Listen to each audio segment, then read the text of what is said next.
እስልምና ፍጹም ነው፣ እኛ ሰዎች ግን ፍጹም አይደለንም። በሃይማኖቴ ጠንካራ ነኝ ይላል፣ ግን የመጠጥ ማስታወቂያ ያሰራ ታዩታላችሁ። በነጋቱ መልሳለን እኮ እኛም መልሳለን። እኔ ፐርፌክት አይደለሁም፣ ሃይማኖቴ ግን ፐርፌክት ነው። yes you should know that እኔ ወንጀል ልሰራ እችላለሁ፣ የሚምረኝ አላህ ነው። ከእኔ ከምሰራው ወንጀል በላይ ሊምረኝ የሚችለው ማን ነው? አላህ ነው። ወንጀል እሰራለሁ፣ ሰርቻለሁ የመጠጥ ማስታወቂያ፣ አላህ ግን ይምረኛል። እኔ ተጠጥቼ አላህን ከለመንኩት ይምረኛል ማለት ነው። የሚምር ጌታ ነው ያለኝ። ስለዚህ ለሱ አታስብ። ገብቷል አይደል? እስልምና ፍጹም ነው፣ ሰዎቹ ግን ፍጹም አይደሉም። ኢስላም is perfect, the believer is not perfect. you should know that. I don't care አንተ ስለምታወራው ነገር ማለት ይሄ ነው መልእክት። ሱብሃንአላህ። ይህንን ወርቃማ ንግግር የተናገረው ኡስታዝ ወይንም ዳኢ አይደለም፣ የቦክስ ተፋላሚው ሴዶ እንጂ። ዛሬ በሴዶ እና በጆኒ መካከል በነበረው የቃላት ጦርነት ማንም ያልጠበቀው እና ልብን የሚያርድ ነገሮችን ተፈጥረዋል። ጆኒ የሴዶን ሞራል ለመስበር በማሰብ አንድ ከባድ የሆነ ቃል ወረወረ። በሃይማኖቴ ጠንካራ ነኝ ትላለህ፣ ግን ከዚህ በፊት የማይገባ የሆነን ማስታወቂያ ሰርተሃል ብሎ ተናገረው። በዚህ ሰዓት ሴዶ ለጆኒ በጣም ተናዶ ወይ ተነስቶ ይደባደባል ወይ ደግሞ አደገኛ የሆኑ ቃሎችን ይወረውራል ብሎ ነበረ ታዳሚውም ሆነ ሁሉም ህዝብ ሲጠብቅ የነበረው ማለት ነው። ነገር ግን ሴዶ ጀግንነት ማለት በጡንቻ ብቻ እንዳልሆነ በተግባር አሳይቷል። በእርጋታ ማይኩን ተቀብሎ እንዲህ አለው። እኔ ፐርፌክት አይደለሁም፣ ሃይማኖቴ ግን ፐርፌክት ነው። yes you should know that እኔ ወንጀል ልሰራ እችላለሁ፣ የሚምረኝ አላህ ነው። ከእኔ ከምሰራው ወንጀል በላይ ሊምረኝ የሚችለው ማን ነው? አላህ ነው። ወንጀል እሰራለሁ፣ ሰርቻለሁ የመጠጥ ማስታወቂያ፣ አላህ ግን ይምረኛል። እኔ ተጠጥቼ አላህን ከለመንኩት ይምረኛል ማለት ነው። የሚምር ጌታ ነው ያለኝ። ስለዚህ ለሱ አታስብ። ገብቷል? አዎ እኔ በሃይማኖቴ ፐርፌክት ወይንም ፍጹም አይደለሁም፣ አላህ ግን መሐሪ የሆነ ጌታ ነው አለው። እዚህ በፊት ተሳስቼ በሰራሁት ማስታወቂያ ተጸጽቼ ወደ አላህ ተመልሻለሁኝ። እስልምና ፍጹም ነው፣ እኛ ሰዎች ግን ፍጹም አይደለንም። ሱብሃንአላህ። በጣም አስገራሚ የሆነ ምላሽ። ሱብሃንአላህ። ጥፋትን አምኖ ተጸጽቶ ወደ አላህ ከመመለስ በላይ ምን ጀግንነት አለ? እውነተኛ ጥንካሬ ማለት ይሄ ነው። ስለዚህ አስገራሚ ክስተት እና ከዚህ ክስተት የምንወስደው ትልቅ ትምህርት አሁን ወደ አዘጋጀሁላችሁ ፕሮግራም በቀጥታ እንለፍ። እንኳን ወደ ዋናው ፕሮግራማችን ተመለሳችሁ ውድ የአቢ ቂሬ ቤተሰቦች። ቅድም በመግቢያችን ላይ እንዳየነው የሴዶ እና የጆኒ የቃል ጦርነት የቃል ምልልስ ከቦክሱም በላይ ትልቅ የህይወት ትምህርት የሰጠን አጋጣሚ ሆኗል። ሴዶ የተናገራት ያቺ ትንሽ አረፍተ ነገር፣ ትንሽ ቃል ብዙ መጽሐፎችን የሚያወጣ ብዙ መጽሐፎችን የሚጽፍ ትልቅ ንግግር ነው። እውነት ነው የተናገረው። ከዚህ ንግግር ልንማራቸው የሚገባ ወይንም የምንማራቸው 3 እጅግ በጣም ወሳኝ የሆኑ ትምህርቶች አሉ። እነዚህን 3 ወሳኝ የሆኑ የዲን ትምህርቶች እንመለከታለን።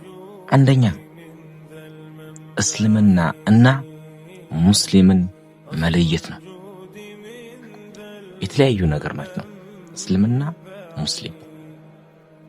ሴዶ እስልምና ፍጹም ነው፣ እኛ ሰዎቹ እኛ ተከታዮቹ ግን ፍጹም አይደለንም ብሎ ሲናገር እጅግ በጣም ጥልቅ የሆነ መልእክትን ነው ያስተላለፈው። በዚህ ንግግሩ ሰዎች ነን፣ ልንሳሳት እንችላለን፣ እስልምና ግን በእኛ በሰዎቹ አይደለም መመዘን ያለበት የሚል በጣም ጥልቅ የሆነ መልእክት ነው ያስተላለፈው።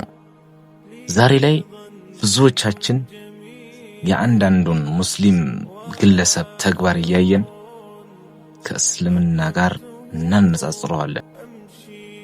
እንዴ ሙስሊም ሆኖ እንዲህ ያደርጋል እንዴ ብለን ወይንም በማለት ሃይማኖቱን አብረን እንተቸዋለን። ግን ወላሂ እስልምና እንከን የለሽ ነው። አላህ ሱብሓነሁ ወተዓላ የሰጠን ህግጋት ፍጹም ናቸው። እኛ የሰው ልጆች ግን ደካማዎች ነን። እንሳሳታለን፣ እንወድቃለን፣ በስሜትም እንሸነፋለን። የእኛን ስህተት ፍጹም ከሆነው ዲን ጋር ማያያዝ ትልቅ የሆነ በደል ነው እና ወንድማችን ሴዶ የራሱን ስህተት አምኖ ዲኑን ግን ከነቀፋ አጽድቷል። ይሄ ተግባሩ ትልቅ ማስተዋል ነው። ሁለተኛው እና ሌላኛው ወሳኝ ነጥብ ጥፋትን አምኖ መቀበል እና በተውባ ወደ አላህ መመለሱ።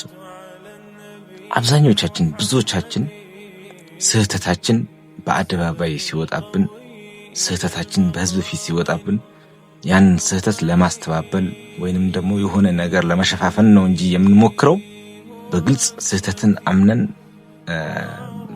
ፊት ለፊት የራሳችን ችግር እንደሆነ የምናሳይበት አጋጣሚ በዚያም ነው። ወይንም በውሸት ራሳችንን ጻድቅ አድርገን ንጹህ አድርገን ለማድረግ ለማስመሰል ወይንም ዘጋም እንደዛ አድርጎ ህዝቡ እንዲመለከተን ለማድረግ እንሞክራለን። ሴዶ ግን ምን አለ? አዎ እኔ በሃይማኖቴ ፐርፌክት አይደለሁም። ከዚህ በፊት ተሳስቼ የማይገባ ማስታወቂያ ሰርቻለሁ። ነገር ግን አላህ መሐሪና አዛኝ ነው። ተጸጽቼ ተመልሼያለሁኝ። ሱብሃን አላህ። ከዚህ በላይ ምን ጀግንነት አለ? በአደባባይ በህዝብ ፊት ማናችንም መልአክ አይደለንም፣ እናጠፋለን። ሁልጊዜ በስህተት ላይ ነው የምንገኘው። ሁላችንም ያለፈ ብዙ ያልታየ ብዙ ጥፋት አለብን። ነገር ግን ጥፋትን አምኖ በአላህ እዝነት ተስፋ ሳንቆርጥ ተውባ ማድረጋችን ላይ ነው። አላህ እኮ ከኃጢአት ርቆ ከማይሳሳቱት ይልቅ ተሳስቶ ግን ምህረት ጠይቆ የአላህን እዝነትን አውቆ ተውባ አድርጎ ወደ አላህ የሚመለሰውን ሰው ነው ይበልጥ የሚወድ። እንዲህ ስብር ብሎ አጥፍቻለሁ ማረኝ ብሎ የሚመለሰውን የበለጠ ይወዳል። አሁን ደግሞ ከዛሬ ከሴዶ ንግግር ላይ ሌላኛው ሶስተኛው እጅግ በጣም አስተማሪ የሆነውን ነጥብ እንመልከት። ሶስተኛው ነጥብ የሰውን ነውር መሸፈን። በዚህ አጋጣሚ ጆኒ የሴዶን ነውር እና ከዚህ በፊት የሰራውን ስህተት በህዝብ ፊት አውጥቶ ሞራሉን ለመስበር እና በዚህ አጋጣሚ ይህን የቦክስ ውድድር አሸንፎ ለማሸነፍ ነው። ይህን አጋጣሚ ተጠቅሞ ለማሸነፍ ነው። በቦክስ ላይ የተለመደ ነው። ሁላችንም እንደምናውቀው መጀመሪያ የቃላት ጦርነት ይካሄዳል። የቃላት ጦርነቱ ያው ልክ እንደ የራሱ የቻለ ውድድር ነው። ወደ ተግባር ውድድር ከመግባታቸው ፊት መጀመሪያ በቃላት ነው የሚዋጉት ማለት ነው። እና ይህ እንግዲህ ጆኒ የተጠቀመው ይህ ነበረ። ሴዶ ግን እጅግ በጣም አስገራሚ የሆነ ምላሽ በመስጠት ጆኒ የተናገረው ንግግር እዛው መልሶ ሄዶ እንዲከሽፍ ነው ያደረገው። ውድ እህትና ወንድሞቼ፣ እስልምና የሰውን ነውር መከታተል እና የሰውን ነውር በአደባባይ አውጥቶ ለህዝብ ማሰራጨት እጅግ በጣም አጥብቆ ነው የሚቃወመው። ነቢያችን ሰለላሁ ዐለይሂ ወሰለም በተናገሩት ትልቅ ሐዲስ ላይ በዱንያ ላይ የሰውን ነውር የሸፈነ ሰው አላህ በአኼራ ላይ በቂያማ ቀን ደግሞ የእርሱን ነውር ይሸፍንለታል ብሏል። አንድ ሰው ተሳስቶ ተጸጽቶ ከተመለሰ ያንን ስህተት እየቆፈሩ በየጊዜው እንትን እያሉ ያወጡ ያንን ሰው ለማሸማቀቅ መሞከር የእኛን ክፋት እንጂ የእርሱን ደካማነት አያሳይም። ስለዚህ ሁሌም ቢሆን የሰውን ነውር ሸፋኞች እንሆን እንጂ ክፋታችን ማንጸባረቅ የለብንም ማለት ነው። ጀግንነት ማለት በጡንቻ በመማታት ወይንም በስድብ ብቻ አይደለም። ትክክለኛው ጀግንነት ማለት ስህተትን ማመን ነው።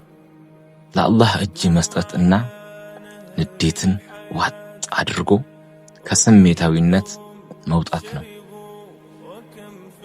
ሴዶ በዚህ ፈተና ውስጥ ትልቅ የሆነ ትዕግስትና ትልቅ የሆነ ስብዕና አሳይቷል። ኢንሻአላህ በግጥሚያውም አላህ መልካሙን ነገር ድልን እንደሚገጥመው እንመኛለን፣ ዱዓችንም ነው። እናንተስ ውድ ቤተሰቦቼ ስለዚህ ጉዳይ ምን ታስባላችሁ? የሴዶን ምላሽ እናንተን እንዴት ነካችሁ? እስቲ ከታች በኮሜንት ሐሳባችሁን አጋሩኝ። ይህ ቪዲዮ ጠቃሚ ሆኖ ካገኛችሁት ላይክ እና ሼር ማድረጋችሁን አትርሱ። ለዚህ ቤት ደግሞ አዲስ ከሆናችሁ ቤቱን ሰብስክራይብ በማድረግ የዚህ ቤት አባል ይሁን። አላህ ሁላችንም ከስህተታችን ተምረን ወደ እርሱ ከሚመለሱት ነውርን ከሚሸፍኑት ባሮቹ ያድርገን። ወሰላሙ አለይኩም ወራህመቱላሂ ወበረካቱ።